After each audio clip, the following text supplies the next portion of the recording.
Olá, bem-vindos ao WIP 25, um podcast sobre design com o foco apontado para um único projeto. Procuramos ir para lá da superfície e entender o que é que está por trás das opções tomadas pelos designers. Este podcast surgiu no contexto mostrado em Design e Comunicação da ESAD, pela turma 2425. Boa escuta! Neste episódio entrevistamos o Estúdio Bruto, fundado por João Santos e Jonathan Tavares, conhecido pelo seu trabalho autêntico em design visual e de comunicação. A conversa foca-se no projeto de identidade gráfica do Fiasco Bar, explorando o processo criativo e as ideias por trás desta colaboração. Qual foi a inspiração principal por trás da identidade gráfica do Fiasco Bar? O Fiasco, ou seja, nós estamos envolvidos no projeto Fiasco desde o início, desde a construção, ou seja, do zero da gente. Na altura, quando nos chamaram, ou seja, para fazer o Fiasco, não se tratava só de fazer a identidade, tratava-se também de dar, ou seja, de criar um naming para o bar e o próprio conceito que o bar ia ter. Ou seja, isto foi um trabalho em equipa, não só connosco, mas também com as pessoas que estão envolvidas dentro do Fiasco, como é o caso do Segurado, do Cláudio, do Ricardo, ou seja, foram várias pessoas envolvidas e no início ainda não se sabia muito bem o que é que aquilo iria ser. Havia a ideia, se calhar, haviam algumas ideias assim penduradas, vamos chamar-lhe assim. A ideia de ter coquetéis, a ideia de poder vir a ter refeições, a música era um pilar central, mas se calhar não havia uma estratégia ainda muito definida do que é que deveria ser em termos de objeto. Percebes? Objeto, espaço. Portanto, o nosso trabalho inicial foi falar com eles, perceber as vontades deles, as ambições e objetivos e fizemos uma análise daquilo que já existe e daquilo que eles gostariam que fosse o projeto do Fiasco. E da análise que nós fizemos em conjunto, o que chegamos à conclusão é que existem, dentro de várias modalidades, vamos chamar-lhe assim, de bar, ou de bar que tem como foco a música, tens uma diversidade muito grande. Desde no Japão, os listening bars, até aos Estados Unidos, que têm, se calhar, o conceito de hi-fi bar e record bar mais desenvolvido. Nós tentamos encontrar aquilo que se encaixaria melhor para o Fiasco. Neste caso tornou-se Record Bar porque a associação com o Luca, que tem a 8mm, que é a loja de discos dentro do Fiasco, tornou-se um pilar muito importante dentro do Fiasco. Ou seja, não só tem uma programação musical do Fiasco, como também tem uma intenção de recriação cultural e de acesso à cultura através dos discos. Portanto, o CERN tornou-se Record Bar. Portanto, tem uma componente de cocktails, tem uma componente de venda de discos, agora tem outro projeto associado que é o Raco, que tem uma componente de restauração, tens a Galeria Branda, e estamos todos a esquecer.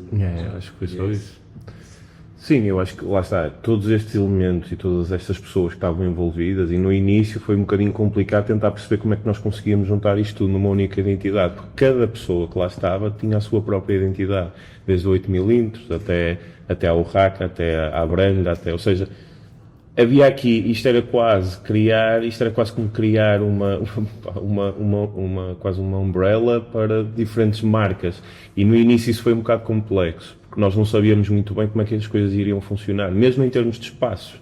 Ou seja, como aquilo o espaço é grande, mas torna-se pequeno com tanta gente e com tantos projetos. Ou seja, a ideia era que o projeto fosse, ou seja, o projeto Fiasco, que ainda não era Fiasco na altura, fosse lá está, essa tal umbrella para diferentes marcas, mas sem, de repente, ou seja, cada uma tem a sua identidade, mas não queríamos que aquilo que acabasse por sobrepor à identidade do Fiasco. Certo. Isso é que era o grande desafio, era tentar fazer um equilíbrio entre a marca mãe, que nós não está a dizer que era a umbrella, mas ao mesmo tempo também era o pilar central, não era só o espaço, era também a vontade e a motivação de ser um espaço que se transcendia a ele próprio.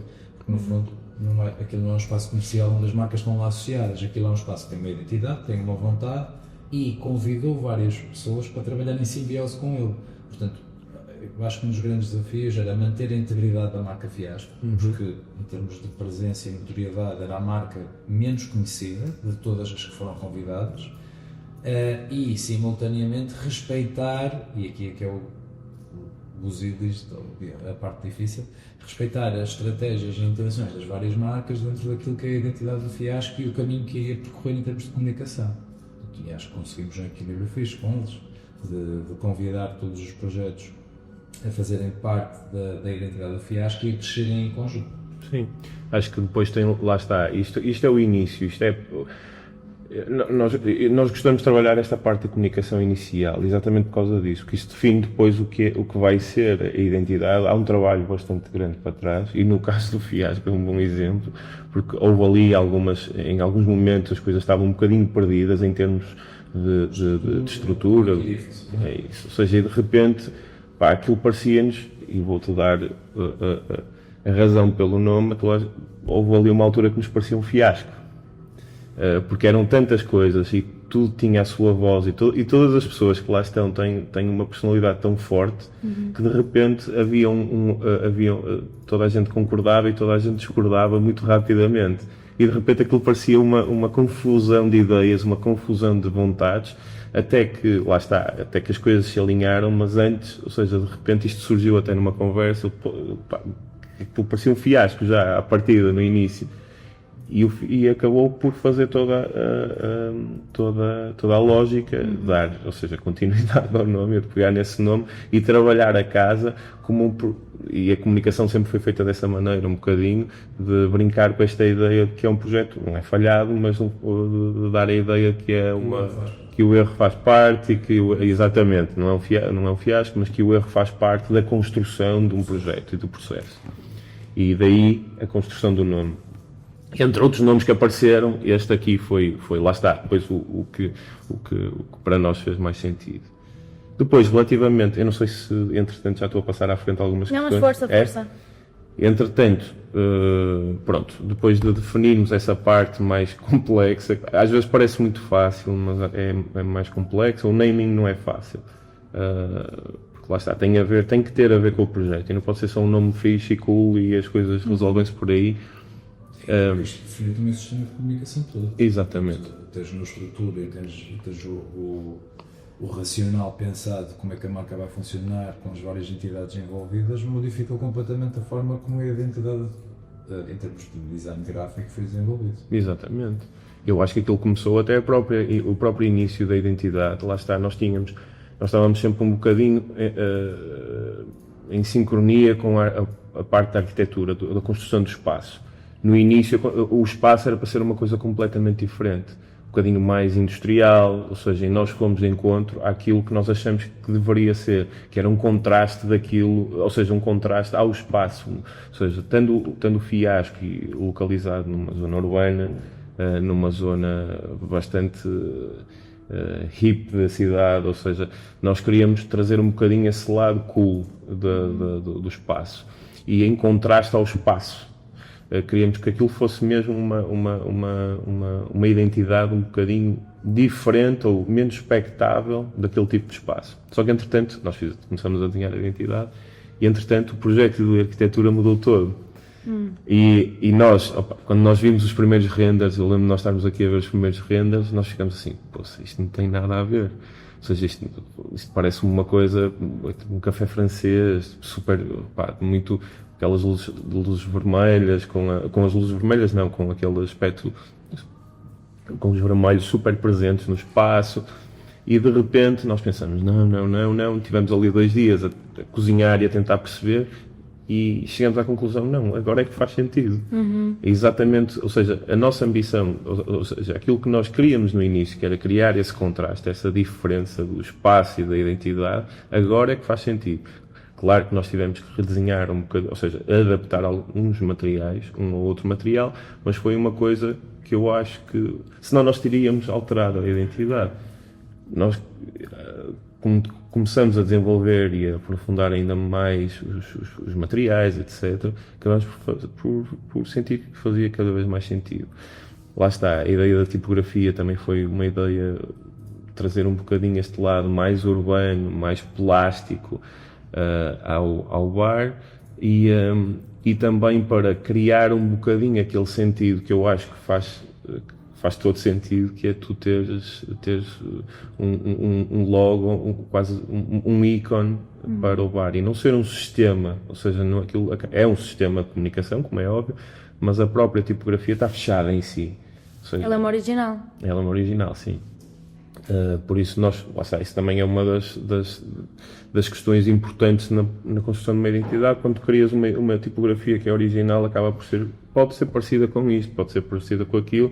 Como é óbvio, as referências aparecem e estão lá e fazem parte, mas era uma coisa que foi construída por nós, com aquele refinamento, com aquele sentido, para uma identidade muito específica, ou seja, criar esse lado iconográfico da identidade e do espaço. Nós, na altura, numa das reuniões, nós estávamos a falar que aquilo que ao apresentar os materiais, e quando começamos a desenvolver os materiais, nós queríamos que a ideia fosse mesmo as pessoas roubarem os materiais. Não é por serem, lá está, por serem os materiais cool, mas por serem diferentes. Sim, exatamente. Na própria do espaço, dos objetos do espaço consumíveis, né? Neste caso os coasters, eventualmente, como agora começar a haver mais peças, se calhar t-shirts e etc., serem coisas que as pessoas querem levar como memória daquele espaço, percebes? E a ideia de quando tu queres comprar uma t-shirt de merchandising e um espaço que não é uma loja de roupa, é porque tu efetivamente criaste uma relação simbólica com a marca, e é isso, o objetivo é um bocadinho esse. Claro que vai fazer online agora em março, eu acredito que o espaço já tem essa ligação, mas nós na altura estávamos a pensar nela a longo prazo, ou seja, não sabíamos que ia ser tão rápido. Sim, acho que foi uma surpresa também. Eu acho que tem a ver com o facto de lá estar no Porto, o projeto é inovador, do que existe, e eu acho que realmente funciona em conjunto. Sim. Pois, vocês no vosso Instagram disseram que o Fiasco veio também para preencher um vazio cultural que existia no Porto. Certo. E é por causa de juntar tanta coisa. É por juntar tanta coisa e por, efetivamente, naquele espaço, se tu pensares bem, por acaso na altura do Fiasco já havia alguns bares e espaços que tentavam ter algumas das dinâmicas do Fiasco. O Donald, que tem uma parte performativa, tinhas o Wagon, que era mais um cocktail bar, etc. Mas não havia um espaço que reunisse isso tudo e que fosse tão geograficamente bem localizado.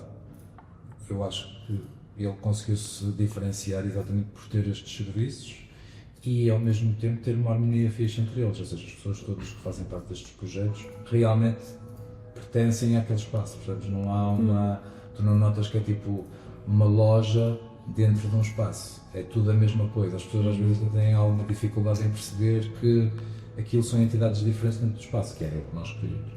Exatamente, eu acho que lá está este processo de comunicação e isso é que é importante. Às vezes a ideia de criar uma coisa esteticamente bonita e tentar resolver por aí, ou seja, não é em grande parte, para mim é em todos os casos, ou seja, não faz sentido, porque lá está, depois tens estes pequenos detalhes dentro do projeto, seja este projeto ou outro, em que acaba por não resolver o problema, ou a questão, ou tentar organizar a parte da comunicação. E no caso do Fiasco, contra tudo e contra todos, as coisas acabaram por acabar, ou seja, e com lógica, e com trabalho, e com esforço de todas as pessoas, a criar aqui uma organicidade entre todos os projetos que funciona, lá está, que funciona e que não notas, ou seja, quando tu entras lá dentro, e era o que o Jonathan estava a dizer, de repente tu não notas que aquilo são entidades diferentes, pessoas diferentes, aquilo parece mesmo, ou seja, o Fiasco é o coletivo, sim. Sim, foi um bocadinho isso. Deixem-me só ver aqui que algumas já foram respondidas. Ok. Pronto, eu ia perguntar como foi a colaboração com os proprietários do Fiasco durante o processo criativo, mas já percebi que foi uma boa relação. Sim, eu acho que quando tu tens uma ideia do projeto, tu crias expectativas e à medida que o projeto vai se desenvolvendo, começas a encaixar as expectativas com o projeto. E eu acho que neste caso a fase inicial foi assim um bocadinho mais demorou um bocadinho mais em termos conceptuais de pensar tudo, mesmo o naming foi uma coisa que demorou para o fundo e acabou por ser quase assim meio do it yourself, a forma como ele apareceu. Mas depois, digamos que o resto, o desenvolvimento do projeto foi super fluido. Ou seja, depois estamos aquela primeira parte, o nevoeiro da comunicação e da marca, com o Coca-Cola adicional por trás, acho que depois foi bastante fácil. Sim, e acho que também há uma coisa importante, que é quando tens o cliente a acreditar naquilo que tu estás a fazer. Sim. E a perceber que aquilo que tu estás a fazer, pelo menos parece que está, ou seja, numa boa direção. Isso tem a ver um bocadinho com o trabalho que está para trás. Ou seja, tentar impor uma ideia, tentar impor uma maneira de trabalhar ou de fazer as coisas é complicado, porque depois se falha, é uma pressão muito grande, a responsabilidade vem toda para ti. Não deixa de não, ou seja, a responsabilidade é sempre nossa, como é óbvio, mas quando as coisas estão bem construídas, quando estão bem faladas, quando existe um briefing de ambas as partes, tentar perceber exatamente o cliente, porque acho que uma coisa é nós ouvirmos o cliente, às vezes ele parece que diz disparates, mas não, são coisas que são extremamente importantes para o processo. É um bocadinho parte um bocadinho de nós sabermos perceber e descodificar uma data de coisas que ele está para lá a dizer. E é importante incorporar essas ideias dentro do projeto, por muito que nós achemos que não faz sentido, porque acaba por fazer sentido no final, até muitas das vezes acaba por fazer sentido, e por isso mesmo, ou seja, por essa sincronia que houve e por essa maneira de trabalhar de todas as partes, embora tenha andado para trás e para a frente, ou seja, e faz parte, e tenha demorado muito a parte do naming, acaba por ajudar também nós só começamos mesmo a desenhar a identidade, eu acho que para aí, me lembro para aí 2 meses. A sério? Sim. Posso perguntar quanto tempo é que demorou todo o processo, desde o início? O processo depois foi rápido, foi extremamente rápido, ou seja, isto foi na altura eles abordaram-nos que em outubro? Não. Foi antes? Foi antes. Eu acho que nós começamos a pensar esta parte de pensar o modelo de negócio, se era um record bar, se era um Fi-Bar, quais eram as diferenças entre sim, isto mudou muita coisa. Um listening bar tem regras que um Hi-Fi Bar ou um record bar não tem. Por exemplo, no listening bar tu podes estar a fazer barulho, não há pessoas a dançar, e efetivamente tu estás num espaço que o único objetivo é na experiência audiófila tu ouvires música e geralmente em silêncio. Portanto, não é aquele modelo. O Record Bar também tinha uma série de regras, o Hi-Fi Bar também. Então, primeiro foi encontrar esse equilíbrio e convencê-los que isso faria sentido. Isso foi preciso fazer uma análise também do que já existe, mostrar modelos de outros bares, etc. Tinham esse propósito. Depois disso, acho que demoramos para aí também 15, 20 dias por causa do naming. Nada de trás para a frente, nomes diferentes, não tinha nada a ver os jogos que estavam a ser escolhidos. E depois acabou por ser assim um bocado do it yourself na questão do nome. Ainda se lembram de algumas opções? Sim, lembro daquele do ABs. Lembro que eram nomes que agora, olhando para tudo o que está feito, não fazia sentido.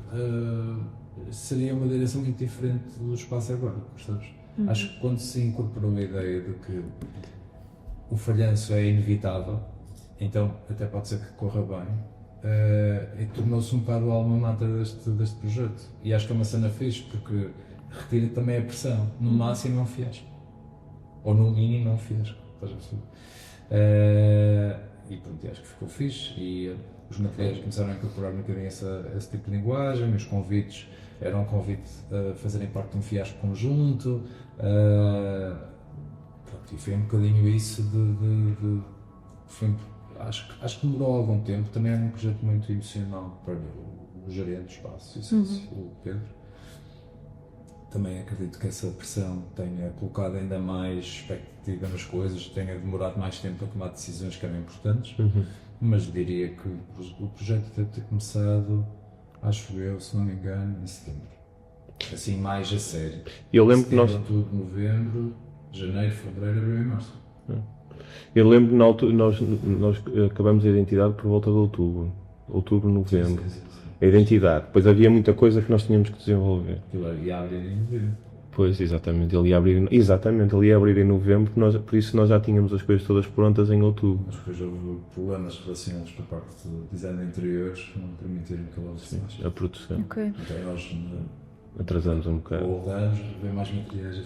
Sim. Ou seja, finalizar a identidade, depois sem estes problemas, andar para trás e para frente. Sim. Não, finalizar os materiais, ou seja, a identidade foi para aí em outubro, final de outubro. Depois andamos para trás e para a frente, mas foi porque nós tínhamos tempo, eles tinham tempo, e era dizer, olha, muda isto aqui, olha, afinal eu vou andar para trás. Mas as coisas já estavam prontas. E uma das preocupações bastante grandes do fiasco, ou seja, como em qualquer bar e qualquer restaurante, a peça central, e será sempre, por isso é que eu acho que, e depois após a pandemia nós perdemos um bocadinho isso, esta relação que nós temos com os menus e com os menus físicos. Nós queríamos que o fiasco, ou seja, uma das peças centrais do fiasco teria que ser o menu sempre. E isso, houve ali uma altura, ou seja, sabes, quando tu tentas fazer uma coisa tão especial que tu não vês aquilo que é óbvio, pronto. E o problema é esse, é quando tu estás a esforçar demasiado, sem dar 2 passos atrás e perceber, olha, está à nossa frente. E foi aquilo que aconteceu um bocadinho com o menu, que foi andarmos ali a inventar coisas, isto, aquilo, aquilo outro, e de repente nós quando nada estava a funcionar, ou seja, tudo era fixe, mas nada funcionava, porque aquilo tinha que ter um lado prático, por exemplo, o menu. O lado prático e com muita rodagem, é um material que se desgasta muito, ou seja, mesmo muito. Nós voltamos, de repente os vinis, ou seja, nós compramos vinis em segunda mão, compramos vinis novos em segunda mão e eles duram tanto tempo, ou seja, as capas, ou seja, como é óbvio, desgastam-se, mas duram tanto tempo. É exatamente isso que nós queremos para o menu, ou seja, entra a 100% dentro da ideia de durabilidade e de recorde bar, lá está, do menu, tem a ver com o recorde bar, tem a ver com o espaço. Então vamos redesenhar o menu, vamos redesenhar o vinil, vamos redesenhar isto de maneira a que seja fácil alterar tudo, a informação toda que está lá dentro, tudo ali tem uma lógica. Por exemplo, a folha é um A4 dobrado, ou seja, eles podem imprimir aquilo numa impressora normal. O vinil é um vinil normal, nós queríamos aquela tonalidade vermelho por causa do espaço. É serigrafado porque dura bastante mais tempo, pode ir à máquina, etc. Eles podem limpar, ou seja, há ali uma data de coisas que fizeram parte, lá está, deste processo e de entender um bocadinho o espaço. E é por isso que eu estava a dizer, é mesmo importante este lado de entender o espaço ou entender o projeto. No caso do menu foi lá está, e resultou super bem.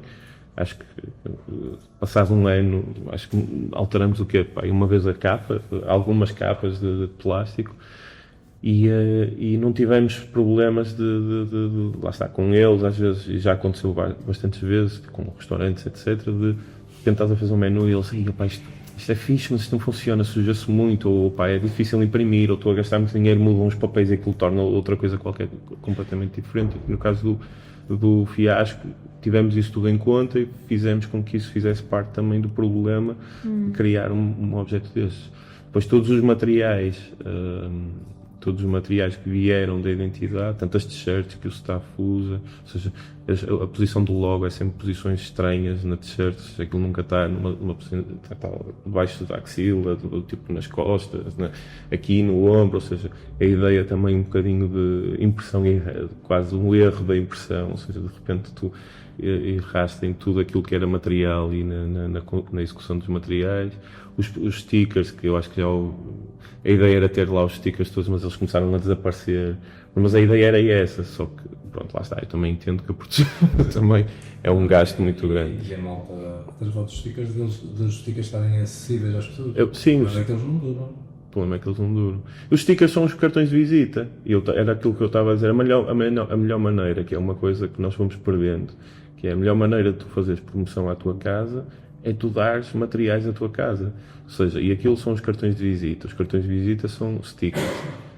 E se os stickers forem fixos, tu colocas os stickers em todo o lado. Ou seja, acabas por fazer promoção sem gastar dinheiro em comunicação, sem gastar dinheiro em nada. Ou seja, acabas por difundir a marca da maneira mais simples. Ou seja, gastas dinheiro, mas poupas dinheiro ao mesmo tempo. Acabas por tornar a marca também um bocadinho cool nesse sentido. Ou seja, todos os materiais e todas as coisas que foram feitas para o fiasco foi nesse sentido, as pessoas roubarem as coisas, os coasters, roubarem os coasters, levarem os coasters para casa. Esse foi mesmo, na altura da apresentação, foi mesmo isso que nós lhes dissemos. E pronto, e tem resultado. Eu acho que também tem a ver com a aura do espaço, tem a ver com as pessoas, tem a ver com tudo. Não tem a ver com a identidade própria, tem a ver só, mas tem a ver com tudo aquilo que acabou por se criar à volta daquele espaço. E o que é fixe, que deixem, ou seja, este processo todo de comunicação e de construção da marca e da identidade fazer cada vez mais sentido, sim. Que tipo de feedback é que tem agora das pessoas que lá vão, que frequentam o espaço? Acho que é um espaço preferido, assim, nesta vertente, honestamente, parece-me ser o espaço de direção. Há outros espaços fixos que também estão dentro do mesmo setor e acho que fazem parte da Serenadite, mas acho que é assim num espaço que nota-se que tem estado sem mexer. Portanto, seja já sabes, notas que é o suporte de final de tarde, na maior parte do segmento de população do Porto, que até é bastante popular, não é só para a malta não, nem é só para a malta mais jovem, é um misto. Acho que sucesso, parece. Sim, acho que também tem a ver com, lá está, a localização do próprio espaço. Eu acho que aquele espaço entrou ali numa zona, ou seja, bastante complexa de entrar, ou seja, aquilo tem uma comunidade. Portanto, eu sou cool da vida, que eu acho que faz todo sentido. Claro. E acho que posso também controlar ali a forma de ser disruptivo. Sim, acho que tem a ver também, lá está, com esta ideia que as coisas têm sucesso e é por um mero acaso, ali neste caso o fiasco, acho que as coisas foram muito, ou seja, respeitaram bastante a comunidade, respeitaram bastante o sítio onde estão, o lugar onde estão, estou a falar dos próprios vizinhos que estão em cima, porque de repente aquilo é uma zona, ou seja, uma zona habitacional, ou seja, e tu não podes estar de repente a criar ali barulho e eu acho mesmo esta ideia de fechar à meia-noite e fecha à meia-noite, quer seja muito fixe ou menos fixe, acaba por, isto são as regras, e essas regras acabaram também por fazer com que aquilo se integrasse ainda mais na comunidade.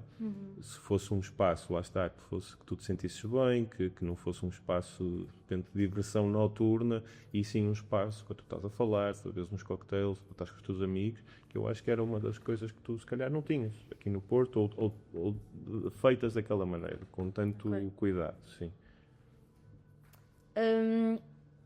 Esta identidade visual foi projetada para ser flexível e evoluir com o tempo?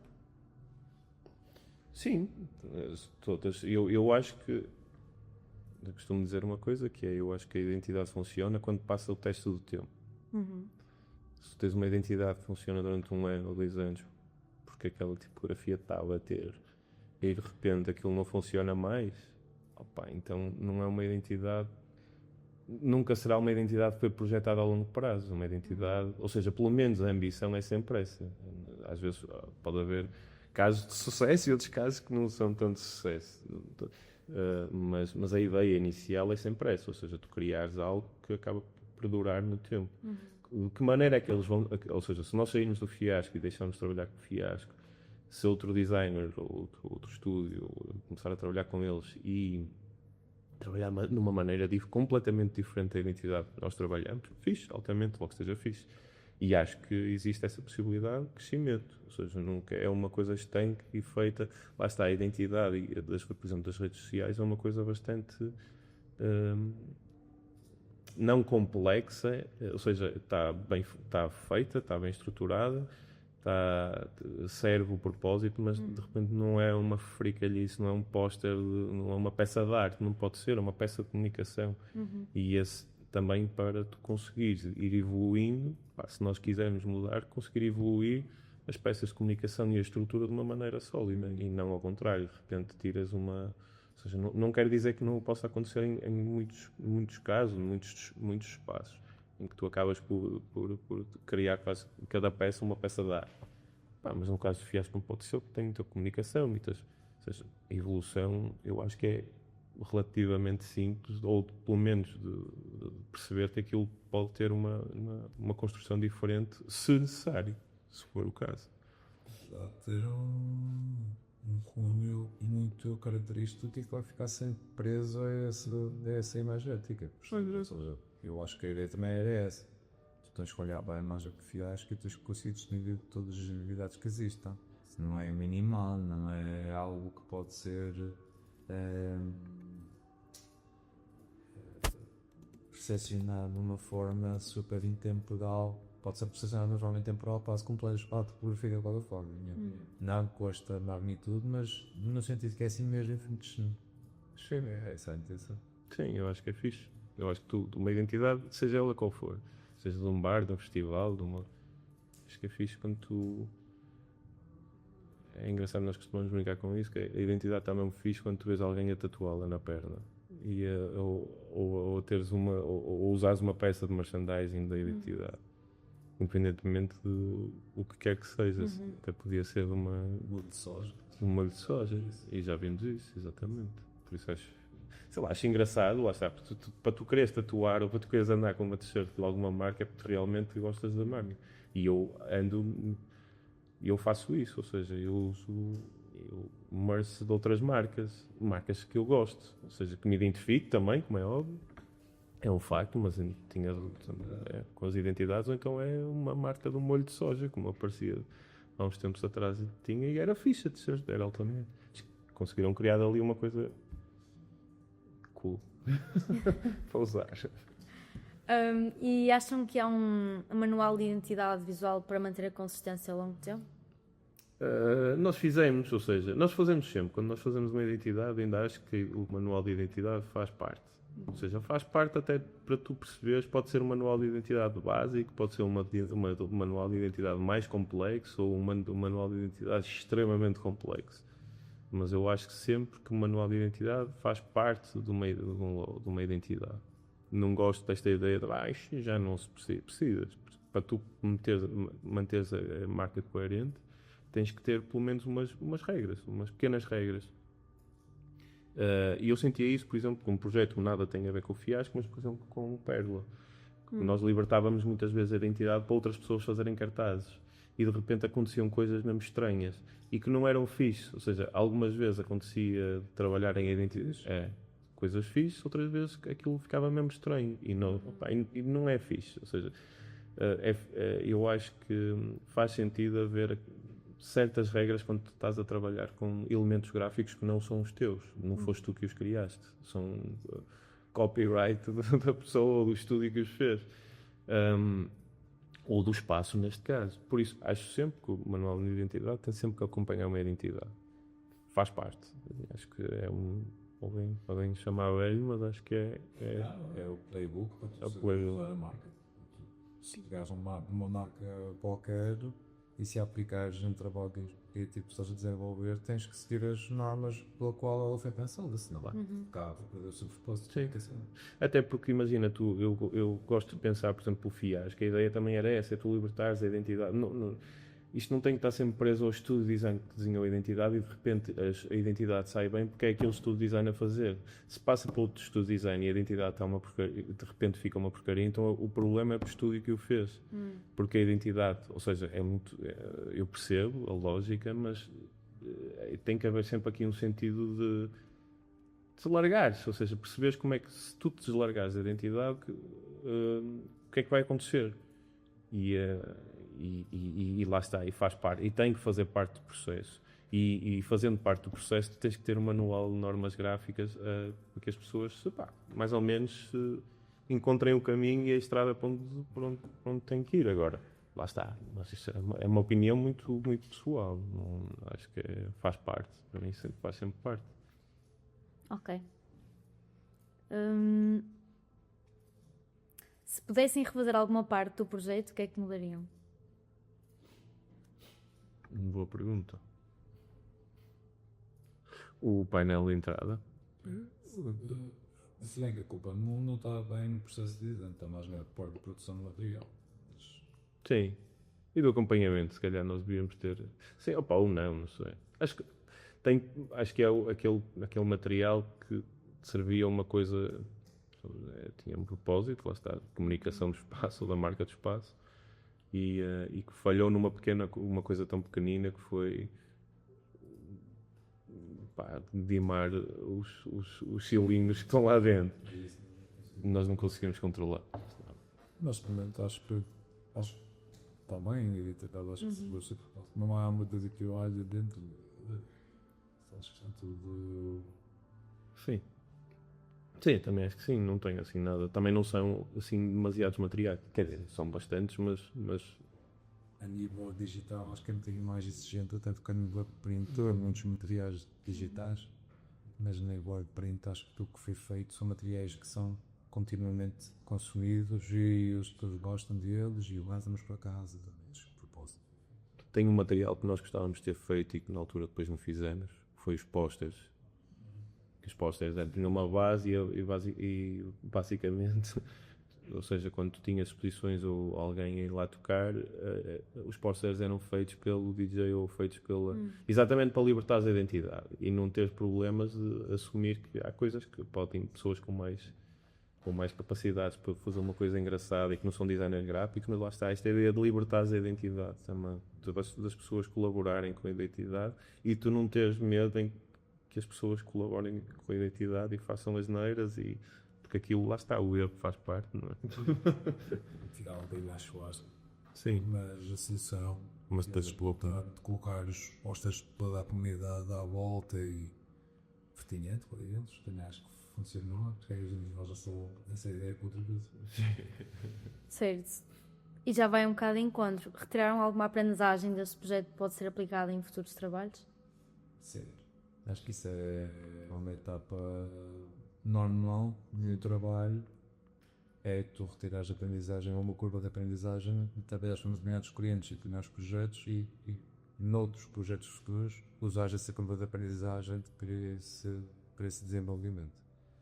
Que é óbvio que como nós temos audiências, neste caso ao fim acho que temos já ongoing, não é? Temos tido os suggestions e mesmo necessidades que eles têm. É uma forma de tu desenvolver junto a ti e perceberes o que é que o cliente necessita à medida que o projeto vai evoluindo. Ou seja, tu falas do projeto, desligas, de passares a 3 anos vais voltar a falar com o cliente, falas com o cliente uma base semanal. Tu sabes exatamente as duas ou o projeto. Sim. Sim. Acho que é acho que todos estes processos de vai e vem, no caso deste projeto em concreto, acho que deu cada vez mais para perceber que esta fase inicial é mesmo muito importante, perceber o que é que, ou seja, nós já achamos sempre isso, que nós temos que ter esta ligação, não é emocional para o cliente, mas esta ligação de bastante próxima ao diagnóstico. Investigação. Porque senão, lá está, começar logo a fazer as coisas assim, de pé para a mão. Normalmente acontece que corre um bocadinho e sabe. Ainda agora tivemos um exemplo disso e nós não tínhamos falado com o cliente, começamos a trabalhar antes. E de repente, quando falamos com o cliente, nós sempre, isso não tem nada a ver com aquilo que ele precisa. E, ou seja, além de sempre o trabalho é sempre um trabalho, não há problema, mas ao mesmo tempo é poupança de esforço. Depois também ficas cansado, estás a perceber, estás ali a trabalhar e a massacrar uma coisa que depois tens que mudar isto. E a culpa foi tua, porque tu devias ter falado se calhar um bocadinho mais cedo. E este diagnóstico, ou o que quiseres chamar, este processo inicial, faz parte. Quanto mais tempo demorares a perceber, melhor é. E menos a trabalhar no computador. E pensar um bocadinho sobre as coisas, pensar bastante sobre as coisas, embora às vezes as soluções são extremamente simples, mas também para chegar às soluções simples também demora. Não, ou seja, não é tão simples assim. Mas é isso.